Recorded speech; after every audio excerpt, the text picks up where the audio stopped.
Okay, so let's try this again. Hey everybody, Joanna here. And I just made a major oops. I started to record a video, or actually I did record a video, and I forgot to share screen, so now I am making it again. So anyway, I was asked to make a brief recap video of the RAADS test that I took, or RAADS-R rather, to assess autism. And so I want to get into that today. Now, here we go, browser. Anyway, so oh, I was asked to mention my results right from the beginning because most people understandably are going to skip ahead to the end of the video anyway just to see what the results are because, most people don't want to sit through a 42-minute long video, understandably. But I just made it that long anyway, just going through the whole thing because I thought it would be a fun thing to do. But anyway, so yeah, I scored 69 on that, and according to the test, 65 is the threshold for that. But wait a minute, how accurate is this exactly? Well, I took a closer look at this. I didn't think much of it at first because this is supposed to be, one of the more quote-unquote official tests.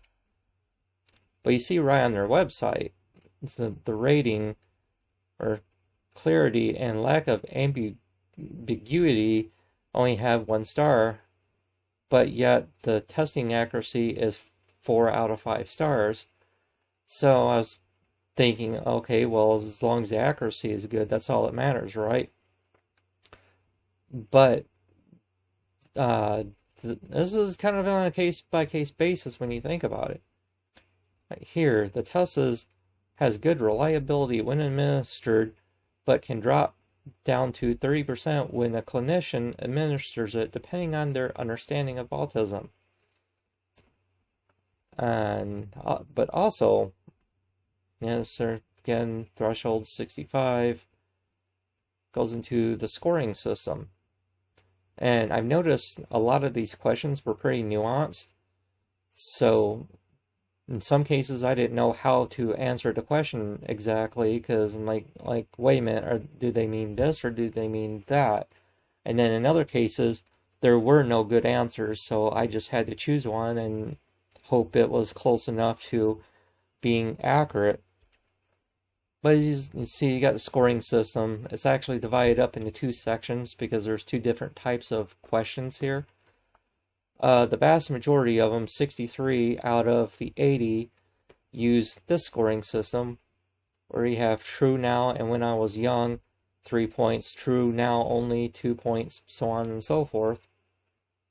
And then you have the other section, the more normative questions, which make up the other 17.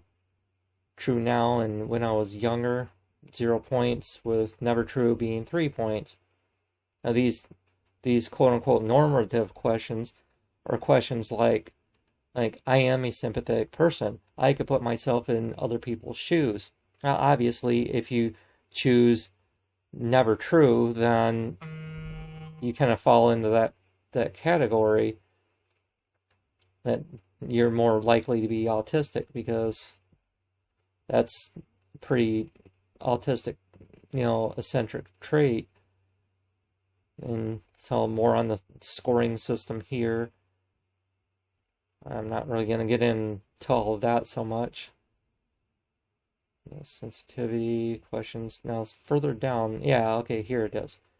These are the 17 normative questions. I am a sympathetic person, etc., etc. I miss my best friends or family when we were apart for a long time. So, yeah.